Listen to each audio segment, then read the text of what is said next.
All right, happy Sunday. First of all, let's go Patriots. I'm a huge Patriots fan. I love the NFL. I do all kinds of fantasy sports. Maybe I'll start doing that on the channel. I've been doing more Red Sox content and baseball content, but I do daily fantasy, DraftKings, all kinds of fantasy pick'ems. I have a partnership with Underdog Fantasy and put Radio Mike if you want to sign up, and you get all kinds of cool things. If you put in $5, you get $50 in bonus bets. So might be doing that.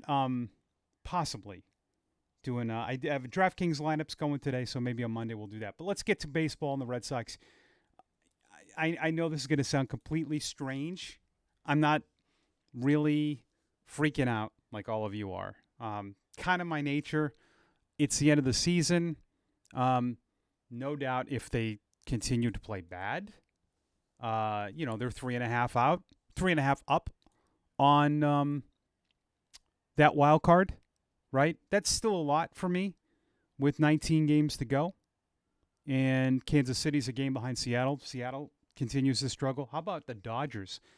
They are the first team to lose. They had a no-hitter for 8 2/3, and no team had ever lost until last night.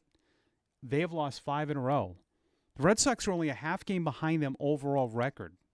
That is crazy. But they have not played well for a while.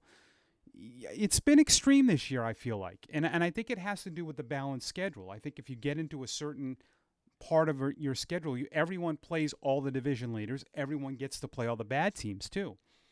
So you could be in a circuit depending on where you are. It's very interesting. Arizona is a really interesting team, if you think about it. When we go into this series, we think, oh, these are gimme wins. Arizona's 72-71, and they lost their ace, Burns, and then they traded Kelly. But they lost just one starting pitcher. The Red Sox, I feel like, have had a lot more adversity than they have. They've had injuries, though.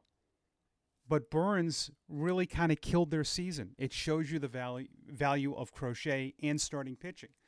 And with the troubles the Red Sox have had at 4 and 5 for pretty much the season, they've had 3 really good ones. I look around a lot of these teams. Not many teams have 3 really good ones at times. They do and then they don't. But some of the teams that are on the cusp of 500, a couple of injuries and, forget it. So Arizona's an interesting team because they got some good prospects from the Rangers. And I think going forward, they were in the World Series not too long ago. That's not a bad team you're losing to. And it's road games. But again, I don't know. For some reason, I'm not panicking. I didn't expect the Red Sox to just keep doing this all year, but they need to play better. And you can't get swept. You got to avoid being swept, and they're going to go play a Oakland team that can hit a little bit. And they'll be at Oakland on Monday night. So you need Brian Bayo to be the stopper. I like Yoshida in the leadoff spot.